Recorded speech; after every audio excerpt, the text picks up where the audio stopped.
Paris. Belleville. Paris, Belleville. Belleville. Architecture. Paris, Belleville. Paris, Belleville. Belleville. École nationale supérieure d'architecture. École nationale supérieure d'architecture, Paris-Belleville. Belleville.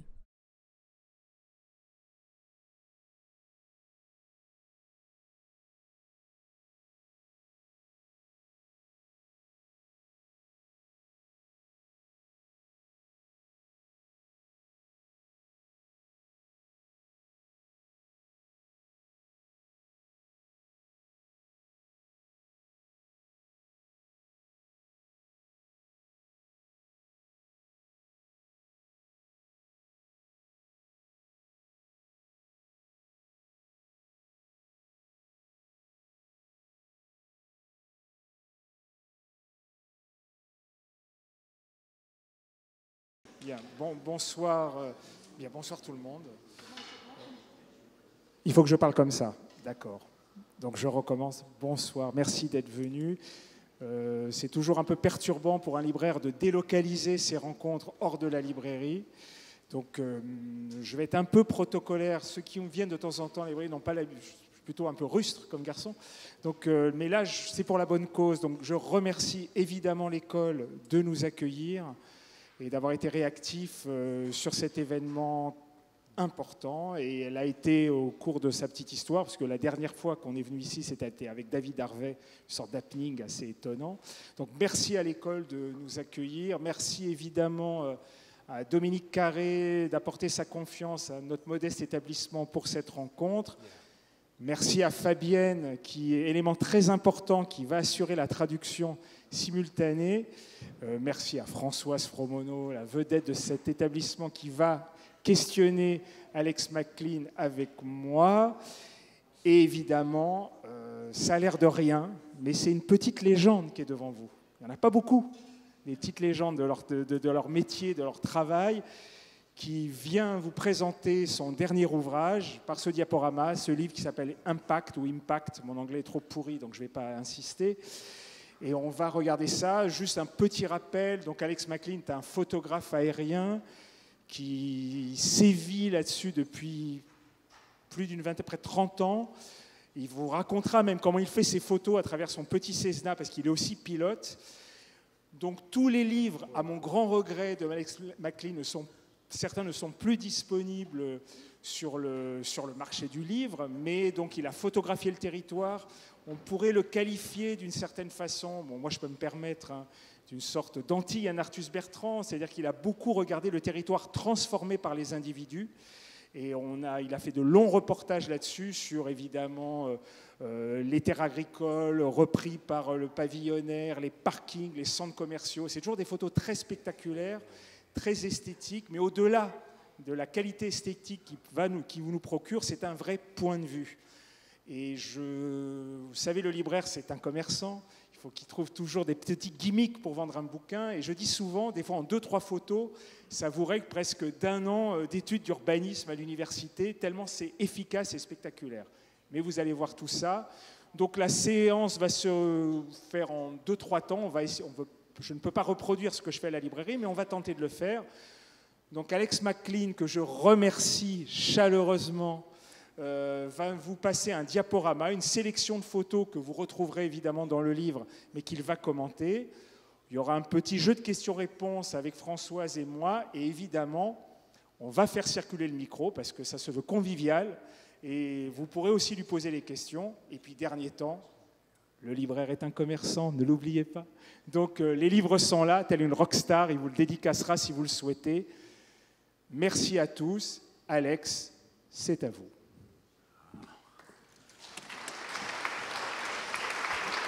Thank you. Thank you very much. It's really a pleasure to be here. And this is really the accumulation of about 2 years of work. 2 years of work on this project looking at sea level rise. Bonsoir, merci d'être ici. Ce soir, c'est un plaisir. Ce que vous allez voir, c'est l'équivalent de la somme de 2 années de travail sur le sujet de la montée des eaux. And there's so many people to thank for helping put the book together and supporting the project for these 2 years. Dominic Carey, editor, and the team of people that works with Dominic, graphic designers and people working on the narrative of the book. It's been really terrific for me. Et il y a tant de personnes à remercier à l'occasion de la parution de ce livre, à commencer par Dominique Carré et toute son équipe au graphisme, équipe à l'écriture, grâce à qui ce livre a pu voir le jour. For the past 15 years, my aerial photography has really been focused on issues around climate change.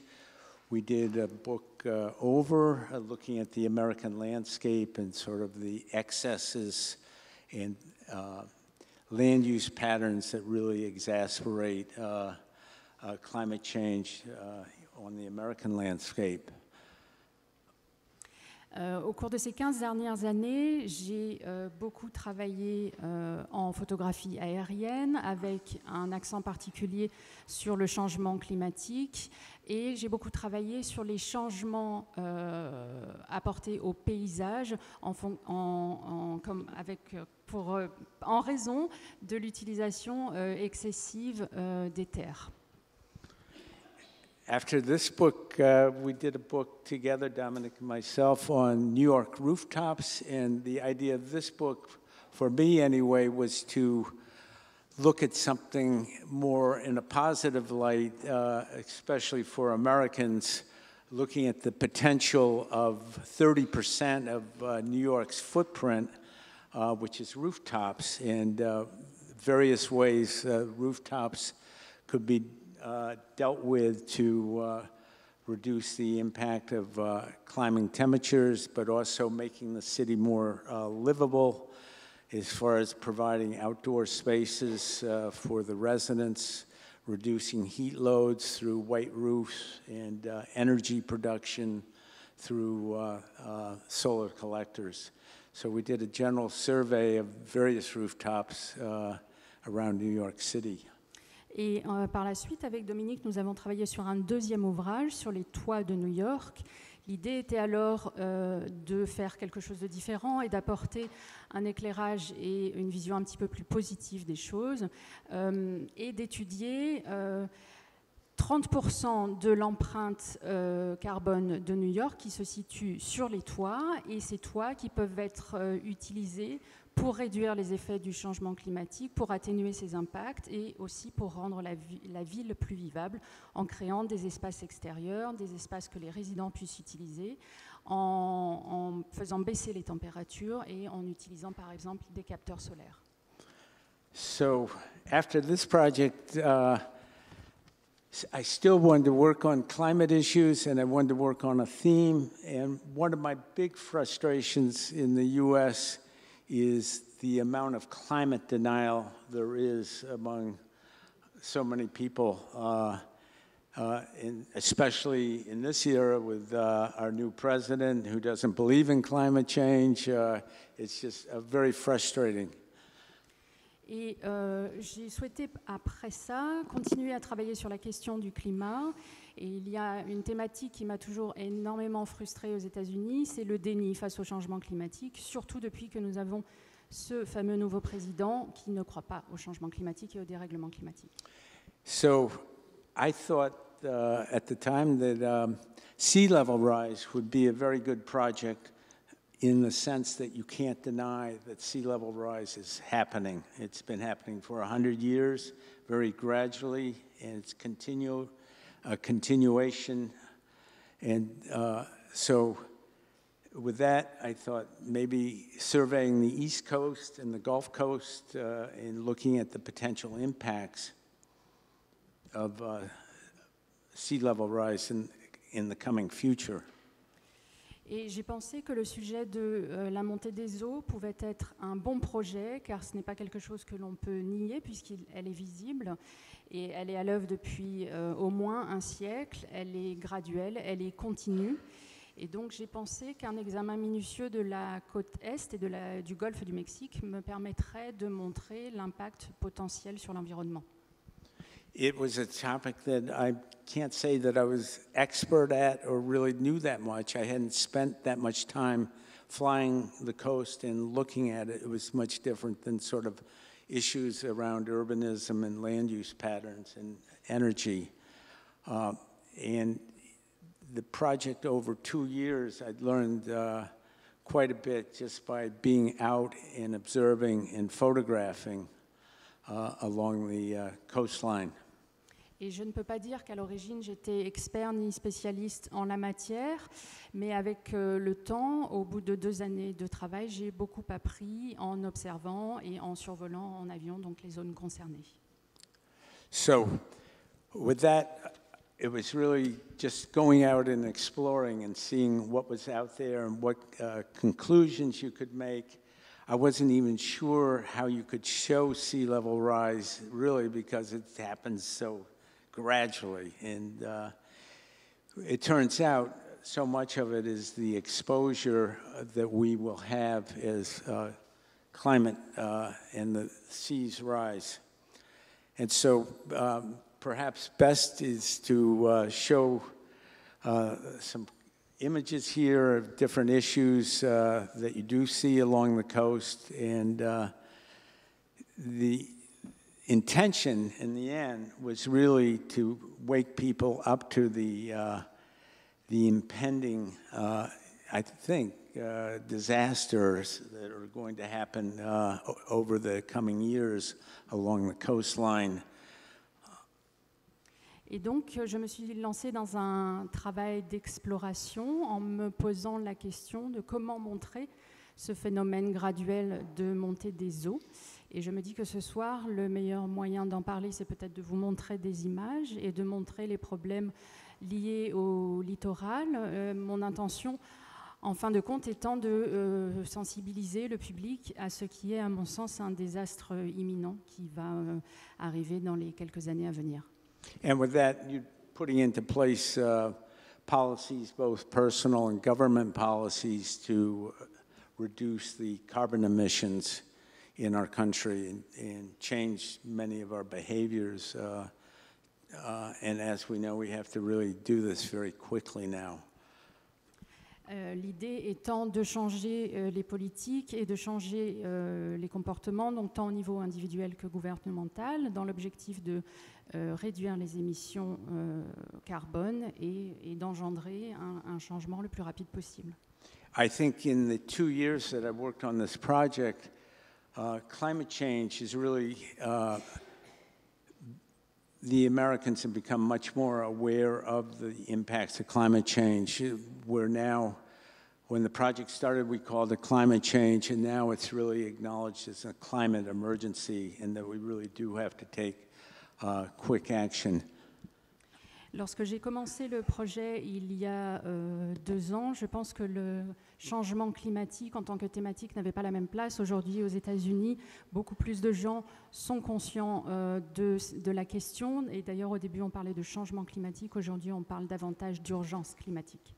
So, going forward now, we'll look at some of the pictures and the sort of the process of taking pictures and just things that I saw. What happens is when you go out, there are a lot of different themes that you want to include. And so as you're exploring in a plane, flying along the coast, you just see different themes and ideas. This is the picture of the East Coast, and then in the bottom there, following the yellow around to Texas from Florida, is the Gulf Coast. So this was the surveyed area. Overlaid on the map are hurricane paths that have occurred in the last 10 years, impacting the shoreline. One of the things that I learned very quickly was how it wasn't just the shoreline, but also the depth of the coastal zone. So it's not just a line that's going to be impacted, but it's very deep.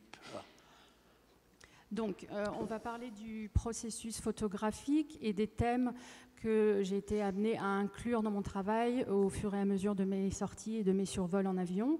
Là, donc, vous avez la carte de la côte Est et le tracé entre le Texas et la Floride, donc du Golfe, avec le trajet des ouragans. Et ce que j'ai appris, c'est que ce qui était impacté, c'était à la fois le littoral, mais également la zone côtière, donc qui s'étend à l'intérieur des terres. So we'll run through the pictures quickly. One of the things is just flying. One of the first things that I realized that the east coast of the U.S. and also the Gulf Coast, you have your mainland and then you have offlying barrier islands going down. This is flying down to New York in sort of a typical shoreline configuration. And one of the things about flying is that you can always change the light by looking in different directions, looking back the other way. Earlier in the day, along the Long Island coastline, some of the settlements along the barrier island.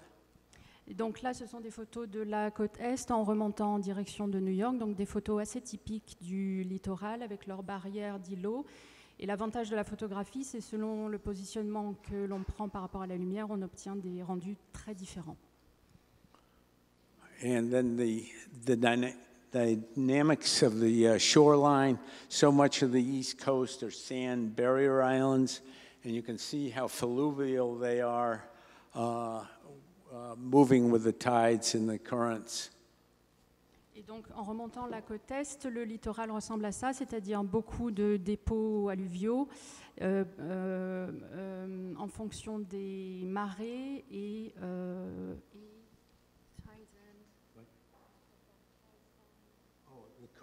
des courants marins. And you could see how fluvial these are. Typically, the barrier line between the mainland and the barrier islands are wetlands and lagoons. Et donc, typiquement, entre les terres et ces îlots, ce sont des zones humides, des lagons. And I was just continually surprised about the barrier islands, these sand deposits along the shoreline. Here you can see one of the impacts of Hurricane Sandy, where the sand is just pushed inland, and that's really how these islands get built up.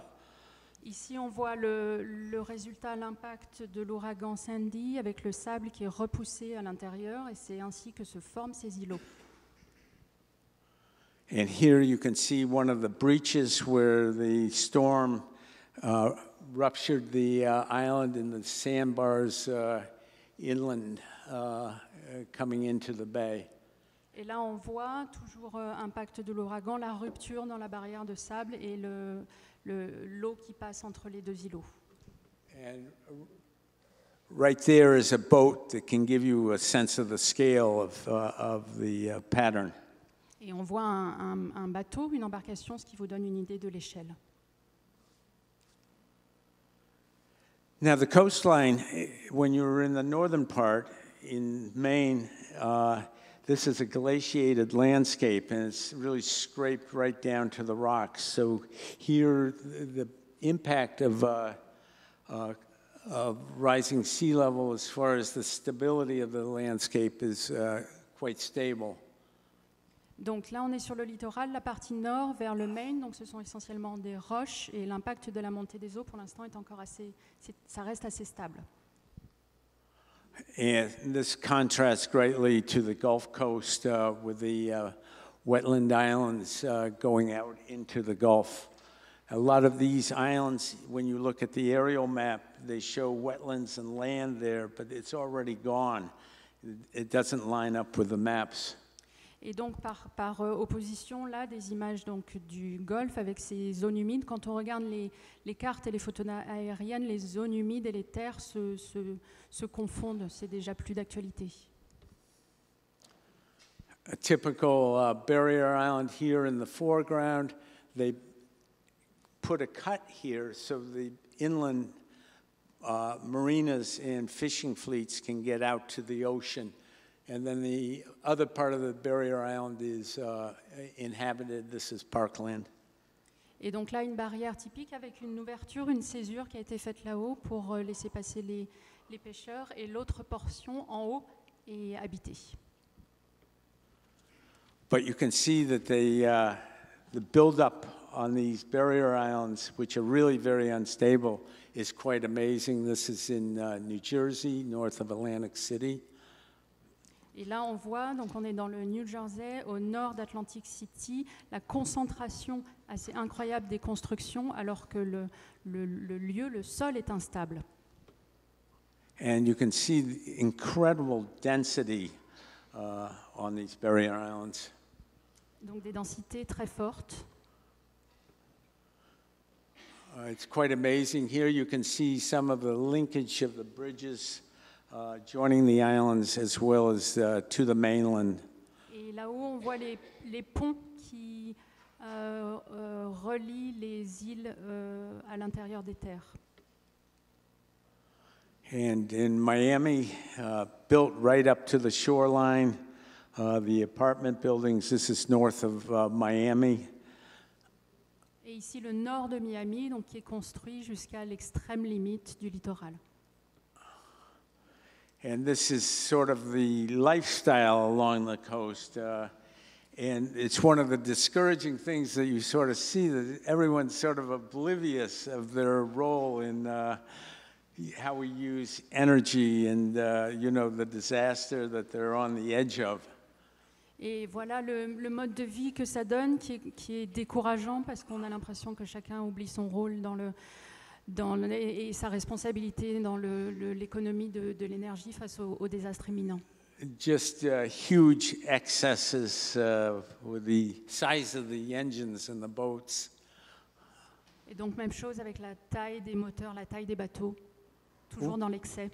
Yeah. This is on the North Carolina coast.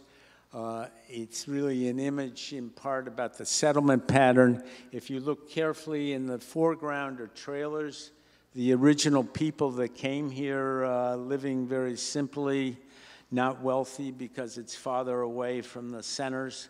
And then later on, very affluent people came and built right up on the shoreline, blocking access for these people to the beach.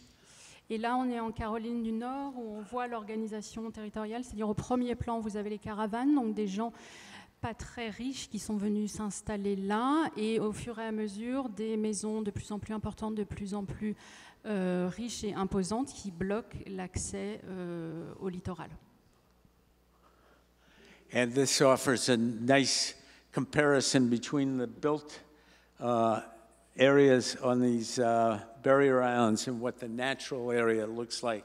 This is the edge of the park, and it just offers this contrast. Et ici, on a un joli contraste, donc la comparaison entre l'espace qui est construit et l'espace qui est resté une zone naturelle. One of the other things in the lagoon area, in the back of the barrier islands, they often dig canals. They call these lagoon keys, and obviously these houses right at sea level and at the water are very much endangered, and just the general density. Et donc typiquement, à l'arrière des lagons de ces îles sont creusés des canaux, et au bord de ces canaux sont installées des maisons qui sont donc au ras de l'eau et donc en danger imminent. Again, the same thing, building into these wetlands is not going to be a good answer for these people in the years coming. Et donc la même chose dans les années à venir, les gens qui ont construit dans ces zones humides vont se retrouver bien embêtés. Likewise, on the Florida coast, again, the apartments right up on the shoreline. Et pareil sur la côte de Floride, avec ces bâtiments, ces appartements juste au bord de littoral. And the same thing where once these apartments were behind the barrier dunes, and now they have moved more shoreward, and they're very exposed. Et idem ici, où ces constructions étaient auparavant derrière les dunes, et puis les dunes ont disparu, et donc maintenant, ces constructions sont directement en bord de littoral. And there's a certain amount of, while it's wonderful to be on the coast, for some people it must be a big worry day to day whether your house is going to be there the following year. Et aussi belle que soit la côte, c'est vraisemblablement un gros sujet d'inquiétude pour bien des propriétaires qui doivent se demander si année après année leur maison va encore tenir. And this is one of the big hurricanes, Hurricane Ike, that hit the Boulevard Peninsula. This was a very densely settled barrier island, and it's pretty much been totally destroyed from the hurricane and the hurricane surge. And what was amazing was this was about 2 weeks after the hurricane. There's no debris, there's very little debris on the shoreline. It all got washed inland into a bay. Et ça, c'est une photo qui a été prise 2 semaines après le passage de l'ouragan Ike sur la presqu'île qui a été quasiment entièrement réduite à néant. Et on voit qu'il y a très très peu de débris sur le littoral. Les débris ont été entièrement emportés à l'intérieur des terres dans une baie. Here you can see the roads even were wiped away. Donc là, on voit l'impact de l'ouragan sur les routes. On the last one, yeah. This is after Hurricane Sandy in New Jersey at a barrier island. All the houses got flooded, and you really have to empty out your house. One of the big problems with flooding is the mold that comes afterwards, getting the house cleaned and decontaminated. Ça, c'est après le passage de l'ouragan Sandy dans le New Jersey. Donc, les maisons avaient été inondées. Il a fallu les vider après le passage de l'ouragan. C'est ce qu'il faut faire parce que les maisons se mettent à pourrir. Donc, il faut les décontaminer, les nettoyer. Same thing on Long Island in New York, along the shoreline. Idem sur le littoral à Long Island. This is after Hurricane Florence on the title. One of the huge problems is the shoreline erosion, where houses were once way back from the shore are now right up on the coastline. And these temporary defenses of putting up these sandbags, trying to hold back the erosion. Et ça, c'est après le passage de l'ouragan Florence. Et le gros problème, c'est l'érosion du littoral. Auparavant, ces maisons étaient loin du littoral et désormais, elles sont juste à ras. Et on voit la protection temporaire qui a été érigée à l'aide de sacs de sable. And I'll just go through these. We don't even have to comment on these of the damage. Et les photos suivantes se passent de commentaires. Ce sont le résultat des passages des ouragans. This is an island in the Chesapeake Bay that's suffering from sea level rise with the rising water, but also the island itself has subsidence. It's settling, and the whole island is eventually going to have to be evacuated. Et ça, c'est à Chesapeake Bay. Donc, il y a un double effet. C'est à la fois la montée des eaux et l'île qui est en train de s'enfoncer. Et donc, à terme, il faudra certainement l'évacuer. This is down in Rockport, Texas, after Hurricane Sandy. And you can see just by the blue roofs how many of the houses are damaged. But you can also see just how vulnerable all these houses are. Et ça, c'est à Rockport, dans le Texas, après le passage de l'ouragan Sandy. Donc, on voit avec ces toits bleus les maisons qui ont été endommagées et en règle générale, à quel point toutes ces habitations sont vulnérables face aux éléments.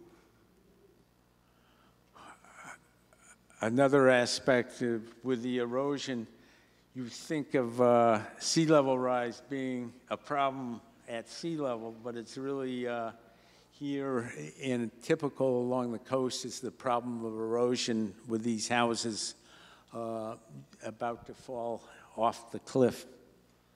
This is on Nantucket Island. Et là, sur l'île de Nantucket, donc le phénomène de l'érosion, on pense souvent à la montée des eaux comme étant un problème qui se joue au niveau de la mer, mais il se joue clairement au niveau du littoral avec ces maisons qui menacent de tomber de la falaise. Another problem with the sea level rise is the infiltration of salt water into the land, killing the vegetation and the trees. These are called ghost forests that you will see up and down the coast. Obviously, this is a problem that's only going to get worse as the seas creep up. Et là, c'est un autre problème qui ne va que s'accentuer au fil du temps, c'est l'infiltration des eaux salées à l'intérieur des terres qui tue la végétation, qui tue les arbres. Et là, c'est ce qu'on appelle une forêt fantôme. You see how people try to protect themselves by building stone walls to the oncoming water, and we'll just go through these slides quickly. Et là, on voit comment les gens essayent de se protéger avec des gros cailloux. Donc, on va passer rapidement les photos suivantes.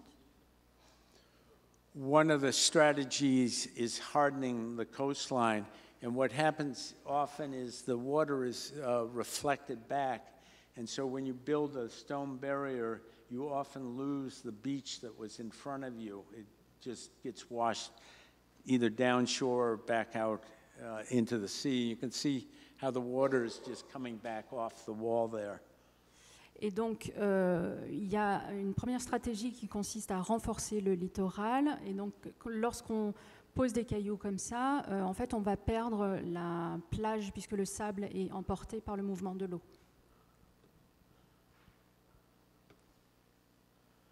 And this is where someone has lost their beach and just the amount of money that they have had to spend to fortify themselves.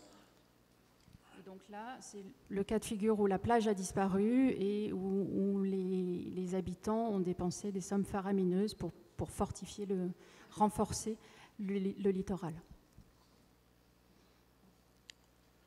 This is a concentrated effort at shoring up the shoreline. Et donc là, c'est tout du long. And it's done in different ways. It looks pretty futile when you see this, trying to push sand as a fortification. Et ça a l'air d'être des efforts bien futiles hein, quand on voit cette petite machine pousser du sable pour construire des fortifications face à la montée des eaux. One of the strategies that you see in wealthy resort areas is sand nourishment, where they pump sand offshore onto the beach to widen it. You can see it happening here with the boat pumping sand off the bottom. Et donc une stratégie qui est mise en œuvre dans les zones balnéaires les plus riches consiste à pomper le sable sur le sol marin, comme on le voit ici.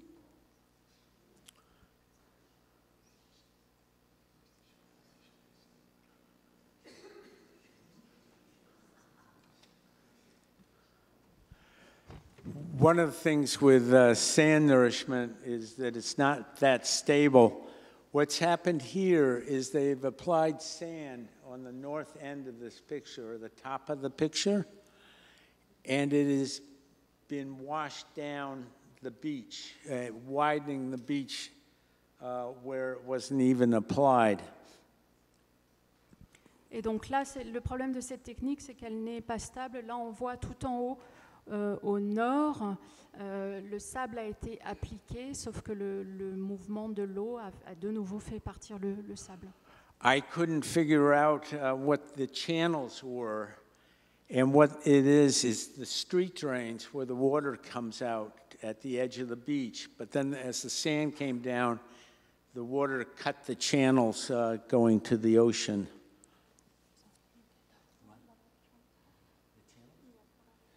The channels are, the street drains come out there, and it was just washed.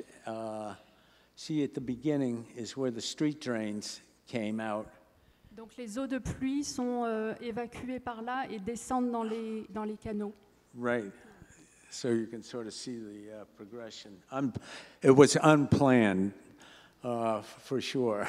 Tout ça n'était pas planifié, bien évidemment. One of the big strategies that you see up and down the coast and on the Gulf is building out barrier dunes in front. Et donc ce qu'on voit sur toute la côte et sur tout le Golfe, c'est la construction de ces dunes de sable. They ramp up the sand and then plan it carefully. Donc on met du sable et dessus on met des plantations.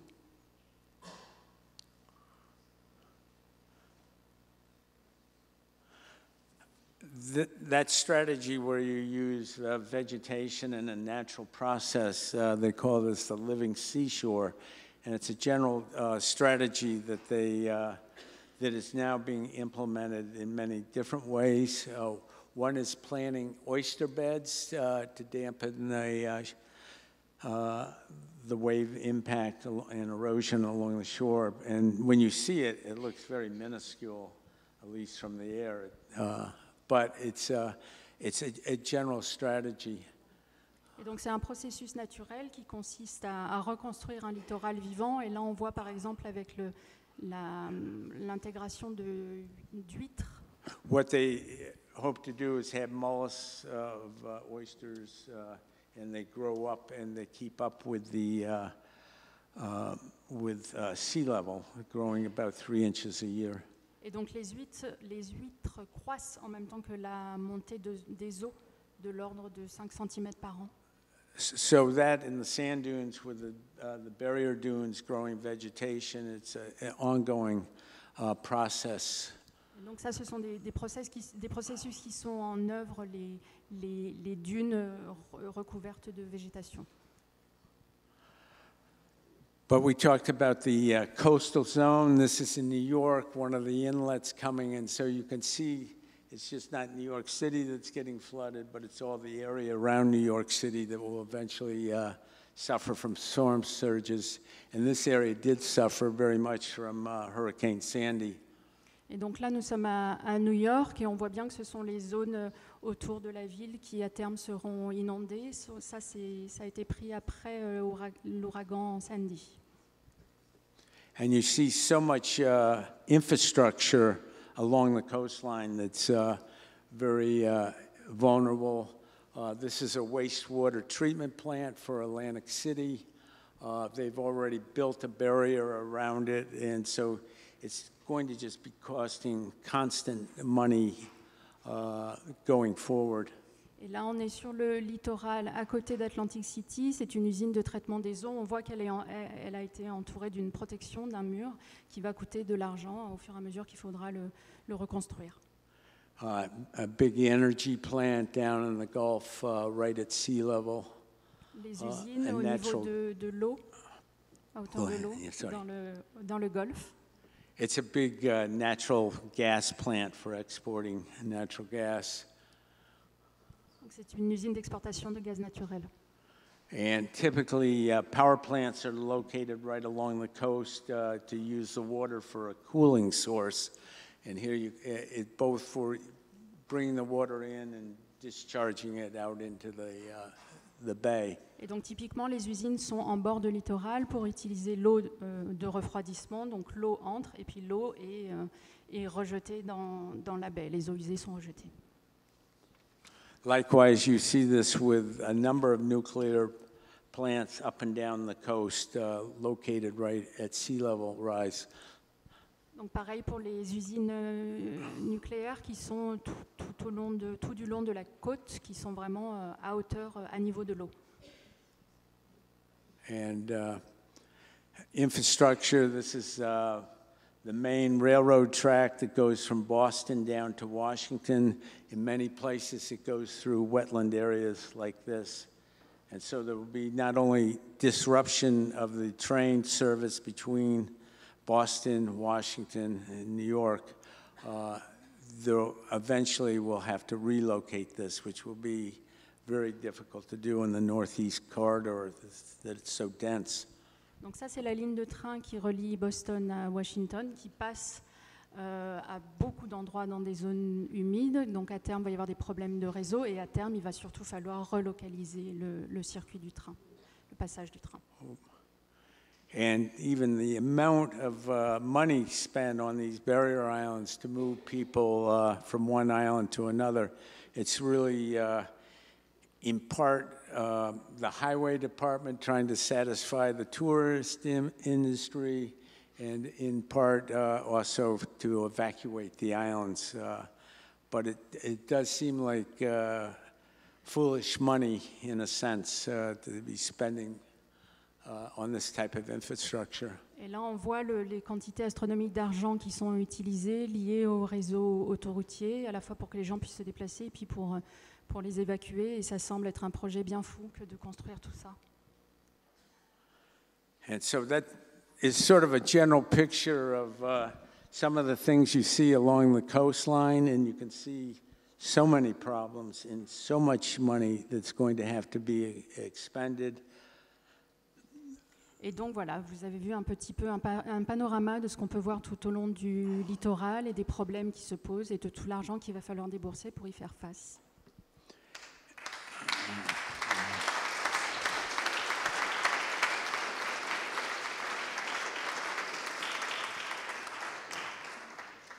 Merci. Bon, un gimmick, les photos parlent d'elles-mêmes. Bon, on va peut-être, certains se rabattent sur la salle et faire un peu de questions-réponses en attendant que Françoise s'installe et qui sera le référent architecture, parce qu'en fin de compte, après tout, il y a les architectes, il y a les futurs, il y a les étudiants, et que dans une école d'architecture, c'est pas mal de voir comment eux peuvent se projeter là-dessus. Mais j'aurais une simple question. Moi qui suis un citadin d'un pays occidental capitaliste dans la consommation, quand on voit ces photos, je vais être un peu grossier, mais franchement, Alex, on est plutôt mal barré.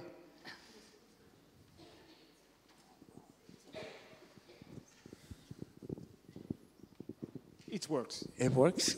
Very good. I don't think it's going to end well, no. I think there's so many complications between major infrastructure, even on a small scale, the housing. Most people, when they buy a house, they get a mortgage for 30 years to pay the bank. The banks are already realizing that this is not going to work well for them when someone's house floods in 1 year, 2 years, 20 years.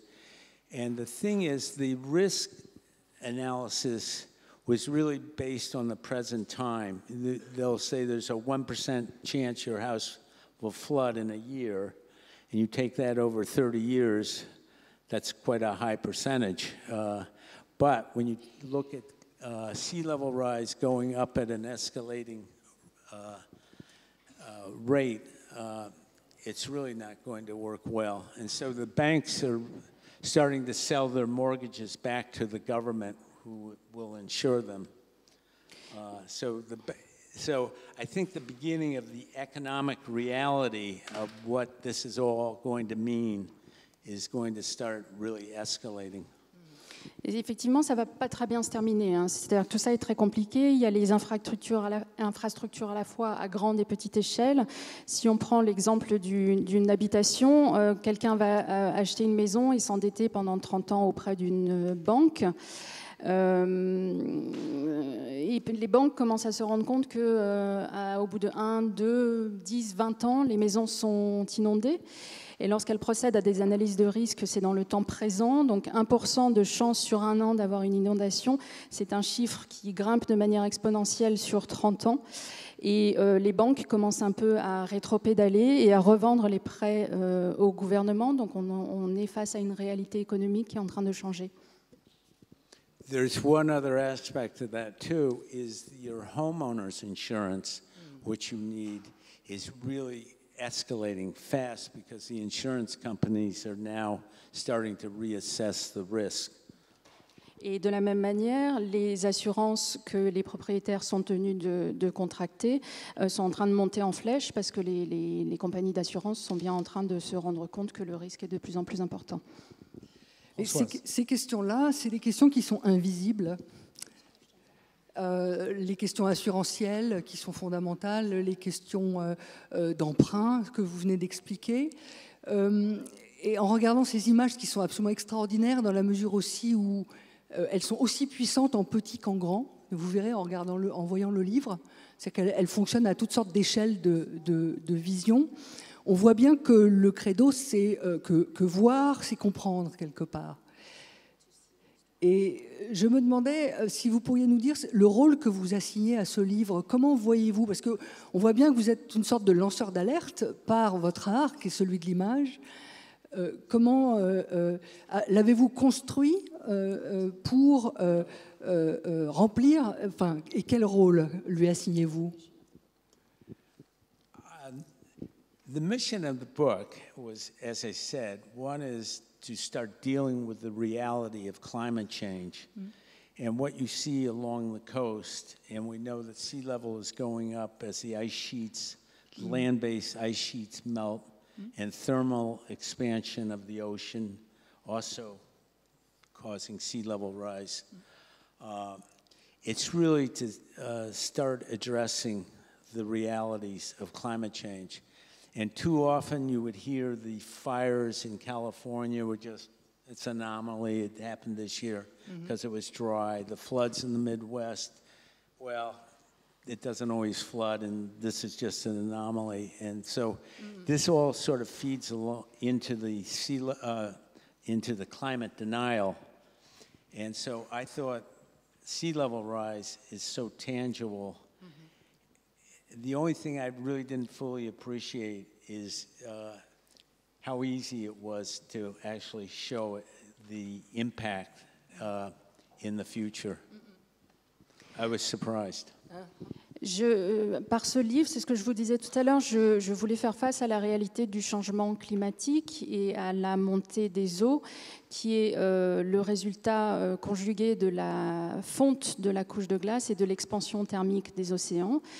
Et c'était aussi une manière pour moi de faire face à toutes ces anomalies climatiques que l'on voit en ce moment aux États-Unis. Il y a des incendies en Californie, il y a des inondations dans le Midwest. Et la montée des eaux, c'est un sujet, c'est quelque chose de visible et de tangible qui me permettait de montrer ça de manière efficace. Alors une chose qui est, enfin, vous nous avez montré des images à la suite, comme ça, avec une sorte de progression. Ce qui est extraordinaire dans le livre, c'est qu'elles ne sont pas, d'abord elles sont énormément plus nombreuses, mais elles sont structurées par chapitres. Donc on commence en effet par ces géographies naturelles, enfin ces géographies typiques, puis ensuite par leur occupation absolument hystérique par la société des loisirs et cette agrégation, cette densité que vous nous avez montrée. Donc deuxième étape. Ensuite on voit les effets en effet de la montée des eaux, des ouragans, et puis ensuite la question que faire, que fait-on? On essaie de réparer, on essaie d'améliorer, et de manière ultime, la question que vous posez, c'est est-ce qu'il ne va pas falloir fuir, déserter ces zones, les désurbaniser? Et en même temps, il y a un aspect un peu fictionnel dans cette construction, dans la mesure où on voit que c'est des photos qui ont été prises à différents moments, que vous avez différentes campagnes, que vous avez réorganisées selon cette démonstration. Donc on se pose la question du protocole un peu, à la fois de prise des images et de structuration du livre. Est-ce que vous pourriez nous en dire un peu plus? It's interesting because, as I mentioned earlier, as I went along, there were so many different themes and ideas that I wanted to capture. I didn't always know where they would show up, and you would see things. And then the other aspect was there was always discovery, things that I hadn't anticipated that you would see. But the sort of the protocol and the goal after I assembled all the pictures is really try to make sense out of this and how to make a narrative, a story of different aspects of it. So, ce que je disais tout à l'heure, c'est intéressant, c'est-à-dire qu'au fur et à mesure que je prenais les photos, de nouvelles thématiques et de nouvelles idées émergeaient, et puis il y avait aussi des éléments de surprise. Mais pour répondre à votre question sur le protocole, le but, c'était de réunir de la matière, des photos, et puis de leur donner du sens afin de raconter une histoire. Oui, donc il y a un propos à la fois documentaire et militant dans ce travail. Et j'ai eu l'impression, enfin je ne connais pas votre œuvre dans tous ses détails, mais je me souviens quand dans les écoles d'architecture, dans les revues, on découvrait vos premiers travaux, qui étaient des photos qui montraient l'interaction entre l'homme et la nature, le wilderness américain, et qui étaient prises de manière à fabriquer des tableaux plus abstraits, plus picturaux, je dirais. Et là, on a l'impression d'une montée en puissance de l'aspect documentaire à des fins militantes dans votre travail, dont ce livre est vraiment un exemple frappant. Est-ce que c'est une lecture rapide que vous partagez? Est-ce qu'il y a vraiment une évolution comme celle-là dans votre travail? Je pense à John le Carré qui disait « Plus j'avance dans mes romans, plus j'écris, plus je deviens radical ». Et est-ce que c'est votre cas? There is truth to the more you see, often the more disturbed and annoyed or angry you become by the stupidity of it. But there's the other side of it, and the reason and the joy in photographing is it's a beautiful landscape, and so the natural landscape and the processes. So I think in my process, I lapse into a more aesthetic, enjoying the beauty of what I see. But on the other hand, you see the development and the foolishness around it. And so it's kind of back and forth for me. And I love expressing landscapes for their natural beauty. And I also like to inform and try to make a narrative or a story out of what I'm seeing. Il est vrai que plus on voit, plus on découvre, plus on est agacé, plus on est en colère face à la stupidité ambiante. Mais d'un autre côté, une des joies de la photographie, de ce type de photographie, c'est aussi de se retrouver face à cette si belle nature. Donc je dirais que je ménage des allers-retours entre un souci d'esthétique et de beauté et puis le souci de documenter, d'informer, de raconter des histoires par rapport à ce que je vois dans mon objectif. Mais en même temps, le souci esthétique n'est pas absent de la photographie de ces désastres non plus. Enfin, il y a des photos absolument incroyables où on voit les lignes parallèles ou légèrement biaises entre elles que forment les chemins des bulldozers qui sont en train de recharger en sable. C'est-à-dire qu'il n'y a pas que la nature qui est belle, il y a aussi tout ce processus un peu désespéré et dérisoire, au fond, de lutte contre ces extraordinaires évolutions géologiques, enfin anthropocéniques.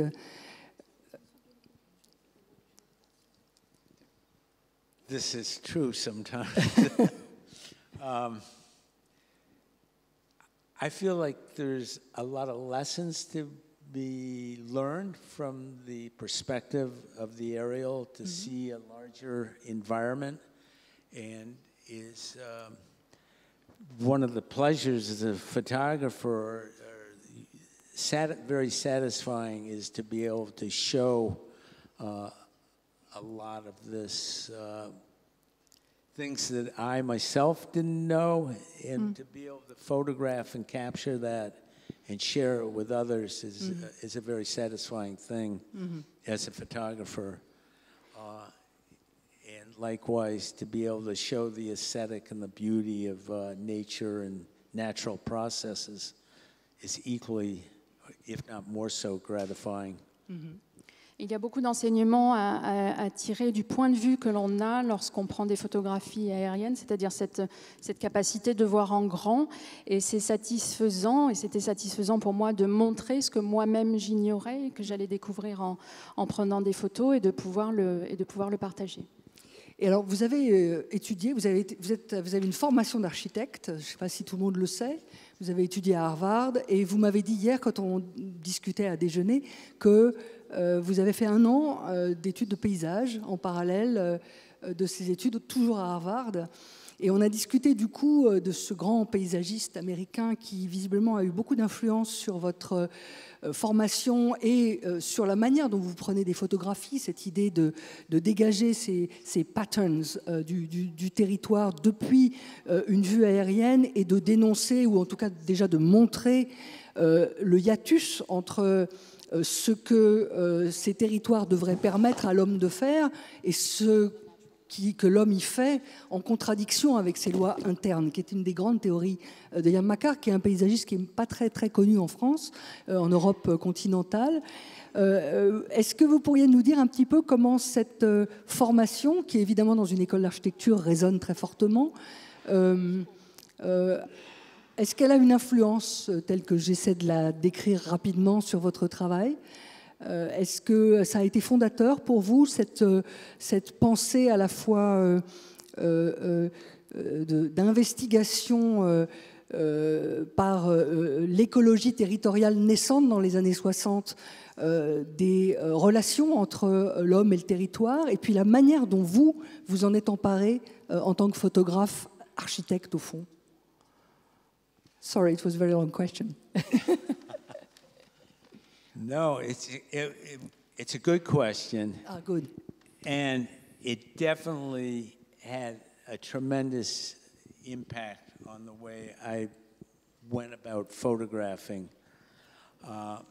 Because I trained, as you say, as an architect. I was able to do a year of landscape architecture.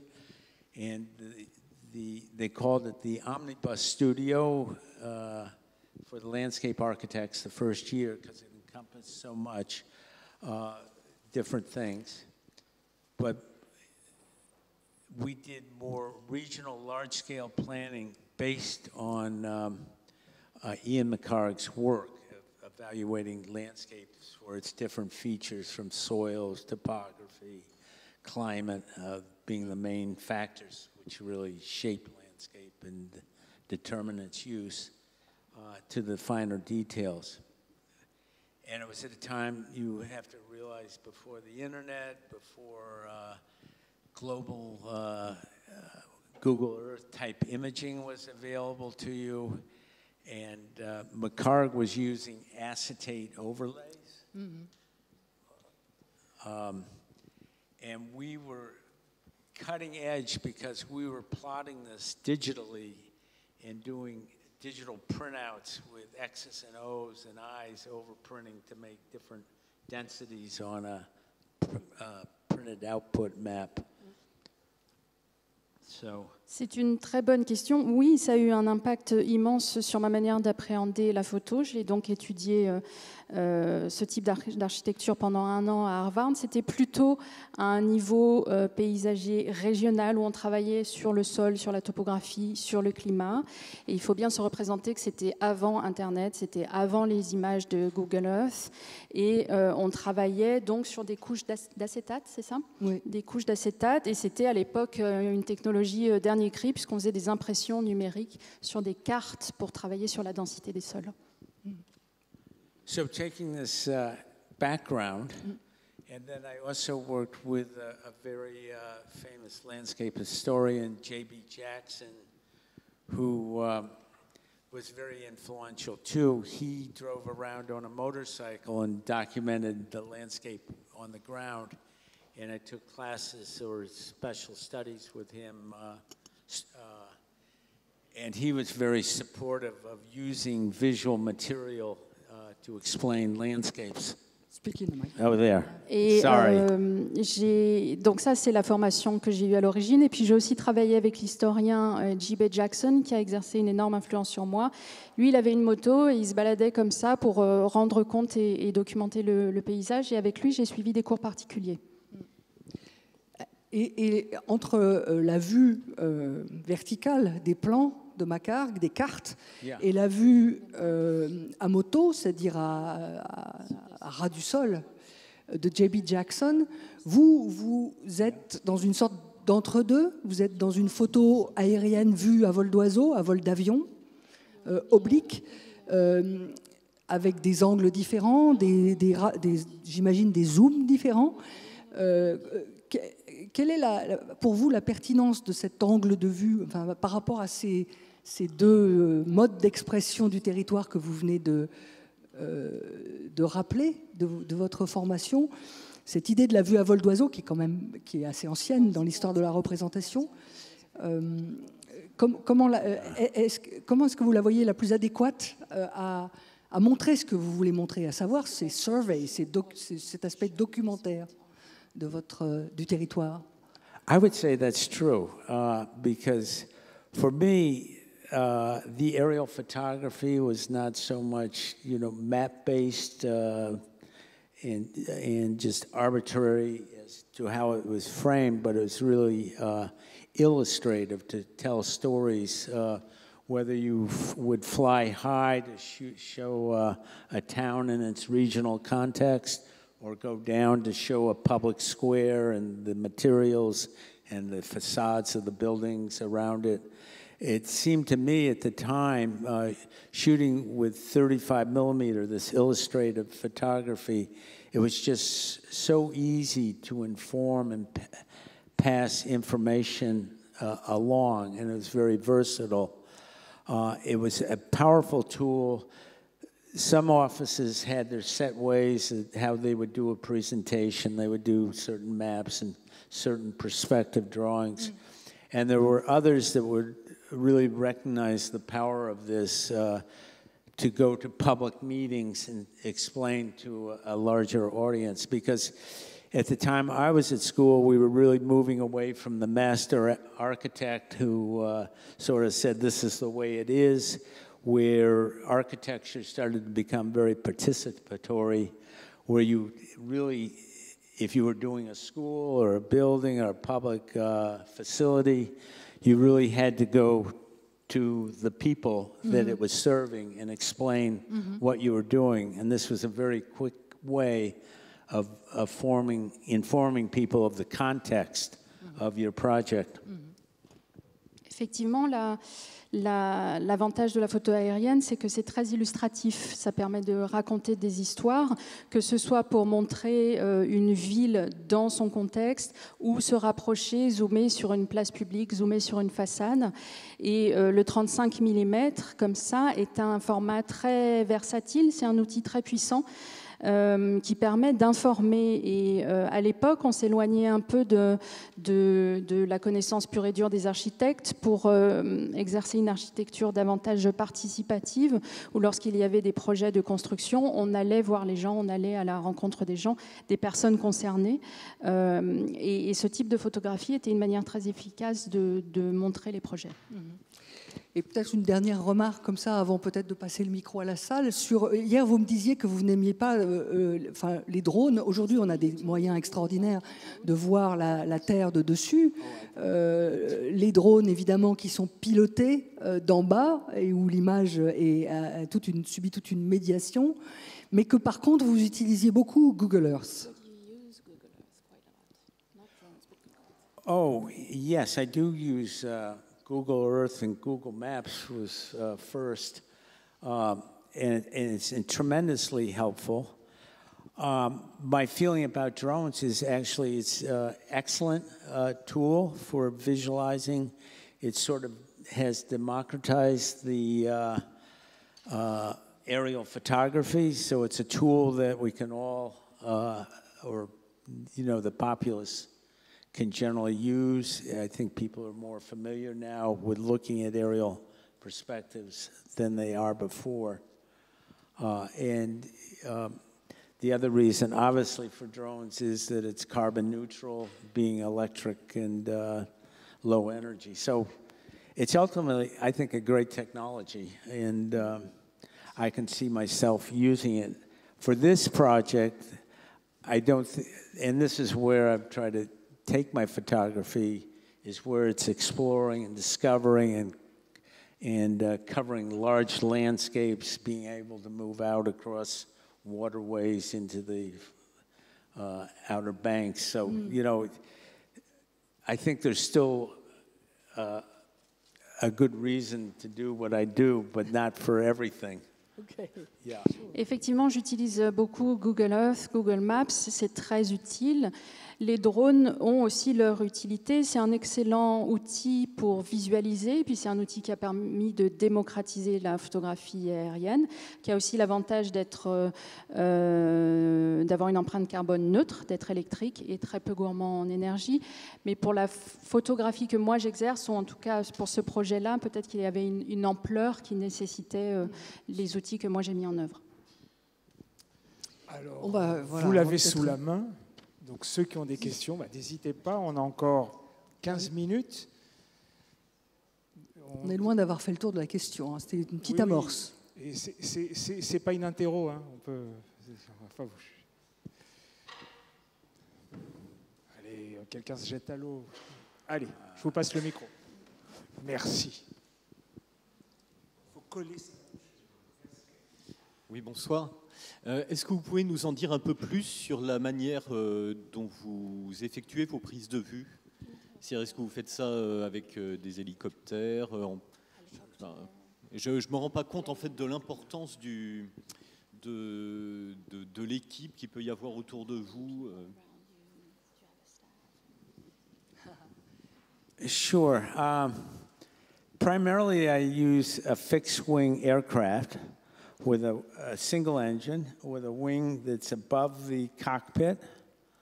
I sit in the left seat flying alone for the most part. And you can have your feet on the rudders, and the plane will pretty much fly straight and level. And so you can bank the plane and look forward. I take the camera,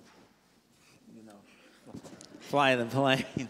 J'utilise un monoplane avec le moteur au-dessus du cockpit. Donc moi, je suis assis et je le pilote avec les pieds, ce qui me permet d'avoir les mains libres pour pouvoir prendre des photos.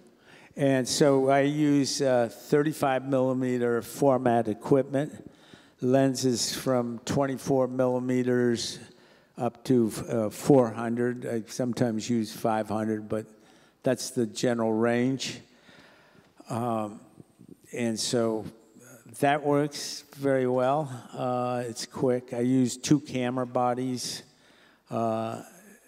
usually all mounted with a wide-angle lens and maybe a zoom lens at 70 to 200. If I do want to photograph a plan view, which I often do, you typically bank the plane 45 degrees and bank the camera 45 degrees. The only thing is when you bank the plane, it's in a turn. So you have to lead and figure out that, anticipate that beforehand. Alors, je travaille avec un format 35 mm, un objectif de 24 à 400 mm, parfois 500, mais c'est la gamme en règle générale. J'ai 2 boîtiers, un pour le grand angle et un pour le zoom, 700-200. Et pour faire donc des aplats, il faut pivoter l'avion à 45 degrés et incliner l'appareil photo à 45 degrés en même temps, en faisant attention, parce que quand on fait ça, l'avion tourne, donc il faut anticiper le mouvement. So, and I do use helicopters when I'm in an urban area and I have to be lower than 1,000 feet because you're restricted to 1,000 feet in an urban area. And the other places like New York City where there's so much traffic, I used to fly in New York City. I fly helicopters now when I'm in New York City. It's just too complicated. Et dans les zones urbaines plus densément peuplées où de toute façon on n'a pas le droit de voler en deçà de 1000 pieds, j'utilise un hélicoptère, je pilote un hélicoptère. Alors, est-ce qu'il y a d'autres questions? Je vous passe le micro.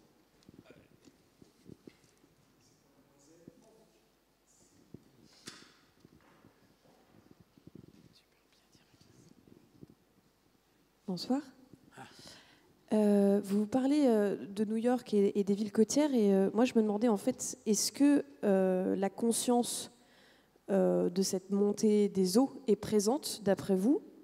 Et si oui, est-ce que votre travail, comme vous le disiez justement, comme quoi votre président ne croit pas véritablement au changement climatique, est-ce que votre travail en lui-même sera obstrué par ce genre de vision, ou est-ce que vous pensez que les gens ont accès en fait à cette conscience et du coup à votre travail, est-ce qu'il a un impact direct en fait sur les consciences?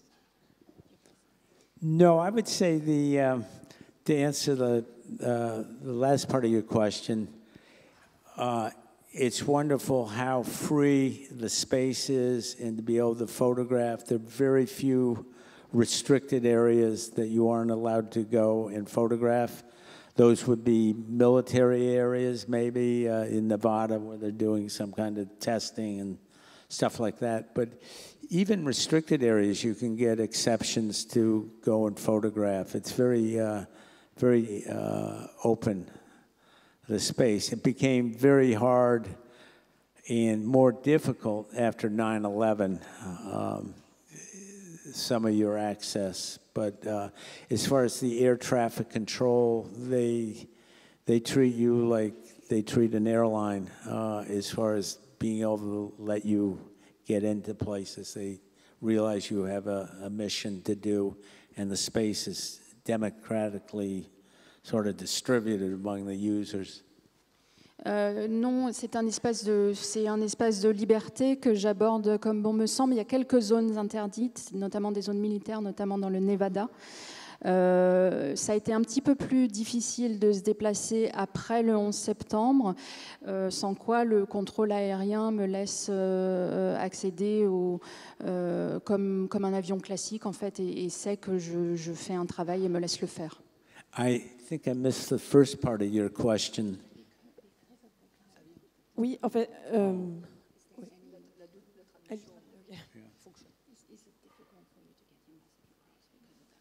No, I mean, this is the purpose of the book, is to inform people, and hopefully that's really the motive of the book, is to expose people to these ideas and try to change the thinking. I don't think I'll be able to persuade Donald Trump, though. Et c'est l'objectif du livre, c'est d'informer les gens et de les mettre face à ces idées et ces réalités. Ceci étant dit, je ne pense pas être en mesure de pouvoir persuader Donald Trump sur la question. Il y a eu un article il n'y a pas très longtemps d'un écologiste australien qui disait que si vraiment, qu'on était tous climato-sceptiques, parce que la réalité du problème est tellement impensable, y compris pour ceux d'entre nous qui se disent conscients, informés, etc., que les catastrophes qui peuvent arriver, qui vont peut-être arriver, la collapsologie prend de l'ampleur, on ne sait pas, sont d'une telle remise en cause pratiquement de l'espèce que c'est quelque chose qui est littéralement impensable, et que le climato-scepticisme est une question de degré, mais que tout le monde l'est quelque part. Qu'est-ce que vous pensez de cette... maintenant, vous êtes vraiment très informé maintenant et très visuellement au fait. On a l'impression, en voyant ces densités de maisons sur des dunes et le dérisoire absolu de ce qu'on peut faire, y compris en fuyant, que réellement, on n'arrive pas à se figurer intellectuellement l'ampleur de la catastrophe possible. I agree with you, very much so. It's I find it personally hard to deal with myself. I obviously have my lapses of denial in my own behaviors. I'm not a perfect person by a long shot as far as totally eliminating, my carbon emissions. And just by the very fact that I flew to come here to Paris, what can I say? I have friends at home that won't fly or have given up flying. And so I think there are different levels of commitment. But that said, I don't feel like this is the time to give up. Mm-hmm. And I feel we all, it's the better part of the human character is to survive. I think that's, my father, who was a researcher, a behaviorist, brain researcher, said survival of the species was as strong as instinct as self-survival. Mm-hmm. And you see many people risking their lives to save other people, doing heroic things. And there are a lot of people like that. But I think survival of the species, it looks like it's gone away. It's, a lot of people have given up and thrown in the proverbial towel. Oups. Personnellement, je trouve effectivement parfois cette réalité difficile à gérer. J'ai moi-même du mal à y croire. Après, comme vous le disiez, il y a différents niveaux d'engagement. J'ai une empreinte carbone. Je suis venue en avion. J'ai des amis aux États-Unis qui refusent dorénavant de prendre l'avion. Mais je pense que ce n'est pas le moment de baisser les bras. Et je pense que c'est ce qui fait le sel de l'humanité aussi. C'est cette capacité à survivre et à vouloir survivre. Et mon père est chercheur comportementaliste et il dit que le trait le plus fort de l'humanité, c'est à la fois de vouloir survivre et de vouloir sauver autrui, sauver les gens autour de soi. Quant à l'avenir de l'espèce, je ne sais pas, ça se présente effectivement pas très bien, mais c'est certainement pas le moment de jeter la proverbiale éponge.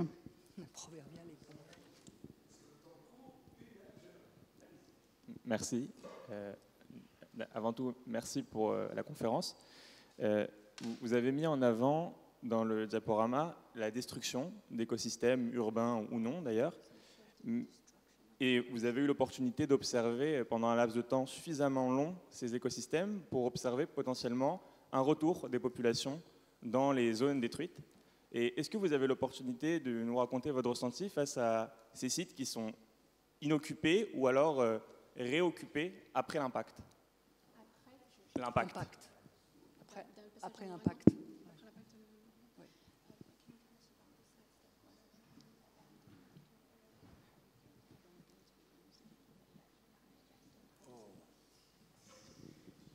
I was very surprised.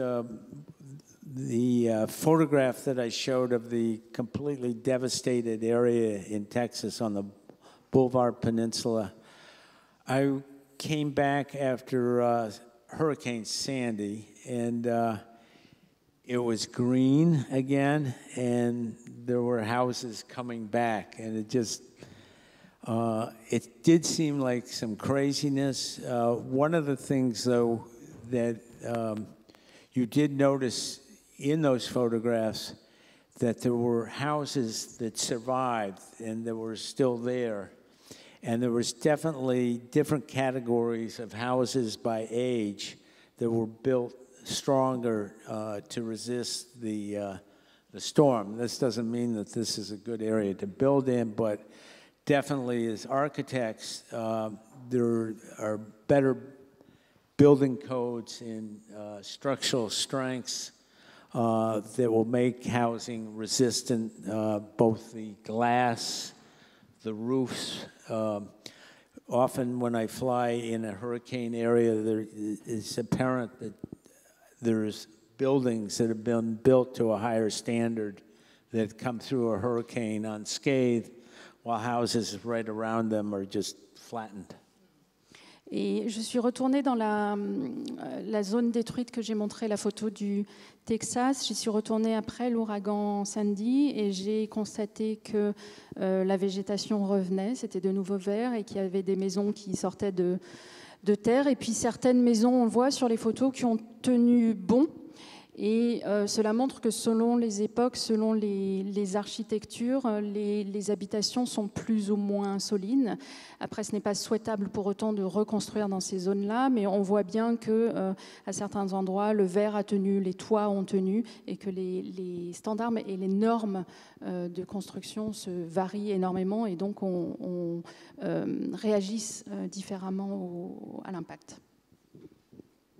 Alors, on doit conclure. On va laisser, s'il le souhaite, peut-être Alex dire un petit mot de conclusion. Est-ce qu'il y a, malgré tout ce que vous nous avez dit et ce que surtout vous nous avez montré, est-ce qu'il y a quelque chose que vous avez envie de dire, que vous n'avez peut-être pas pu dire dans le livre ou qui vous tient encore à cœur? Ici, à des étudiants, nous, pauvres Français méditerranéens qui massacrons notre côte aussi.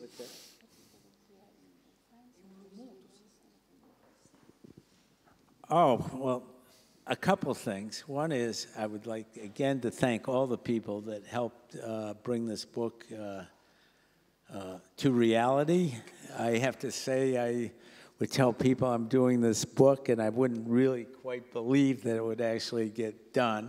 And so it's really gratifying for all the help that everyone, Dominique especially, in putting this together. For the students, I look at architecture as just a fantastic learning experience. The many different fields as an architect that you have to understand and know, from social behavior to landscape to building materials, engineering, and the cultural aspects of it. I think it's just, you know, a terrific profession. I'm really always so admiring of my architect friends that I went to school with. They've gone on to doing very interesting things, both in architecture and related architectural fields. So. Je tiens encore une fois à remercier toutes les personnes qui ont permis l'apparition de ce livre. J'ai encore du mal, moi, à y croire à son existence. Donc merci notamment à Dominique et à toute son équipe. Et puis aux étudiants dans la salle, l'architecture, c'est une expérience d'apprentissage absolument extraordinaire à la croisée des chemins entre le paysage, l'ingénierie, l'impact social. Et j'ai beaucoup d'amis autour de moi qui ont suivi ce chemin d'études et je suis très admiratif de leur parcours, qu'ils travaillent directement en tant qu'architecte ou de manière corrélaire autour. And I also want to thank you for this opportunity to present the work here to the school. Et merci de m'avoir donné l'opportunité de présenter ce travail devant l'école, à l'école. Merci pour ces encouragements. Merci pour tout.